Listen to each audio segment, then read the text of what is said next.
Mohammedan sporting থেকে হুমায়ুন কবিরকে সরিয়ে দেওয়া হয়েছে, তবে এখনও কিন্তু প্রতিশোধের আগুনে ফুঁসছেন হুমায়ুন। ক্ষোভ এখনও যাচ্ছে না, এখনও তিনি ফিরে আসার কথা ভাবছেন, কিন্তু কিভাবে ফিরবেন তার কোনো নিয়ম নেই মোহামেডানে। এখনও পর্যন্ত ক্লাবে আসতে পারলেন না তিনি। ফোনে তার সঙ্গে কথা বলে শোনা গেল এখনও তার মধ্যে ক্ষোভ রয়েছে। এখন তিনি এই পুরো বিষয়টি কিভাবে নেবেন সেটাই হচ্ছে মূল ব্যাপার, নাকি শুধুই ফাঁকা আওয়াজ দিচ্ছেন। প্রশ্ন শেষ হওয়ার আগেই ফোন কেটে দিতে বাধ্য হলেন হুমায়ুন কবির। সরিয়ে দেওয়ার ওটা পদ্ধতি না, ওদের দয়াতে তো আমি চলি না। ওরা যেভাবে একটা প্রেসিডেন্টকে হারাতে গেলে তার মিটিং রাখতে হয়, সে মিটিং এর বাইল মানতে হয়, বাইল মেনে করতে হয়। ওসব নিয়ে আমি কোনো কথা বলবো না। আপনাদেরকে যা খুশি বলছে আপনারা খবর করছেন না, আপনার যে চেকটা বাউন্স করেছিল সেটা তো মানে সত্যি।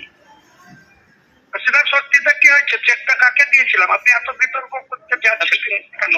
বিতর্ক নয়, চেকটা বাউন্স আপনার অত ইন্টারেস্ট কি? আপনি অত বলছেন, আপনাকে মোহামেডানের স্বার্থে দাদা। ওটা মোহামেডানের স্বার্থ আমিও দেখবো, আপনাকে অত দেখতে হবে না। আমি টাকাটা দেবো বলেছিলাম, সেটা মোহামেডান স্পোর্টিং এর অ্যাকাউন্ট হোল্ডার হিসেবে আমি আমার চেক দিয়েছিলাম। তো সেখানে তারা মন মতো যা খুশি করবে আমি মেনে নেবো নাকি? তো তাহলে আপনি আইনি পদক্ষেপ। extra time.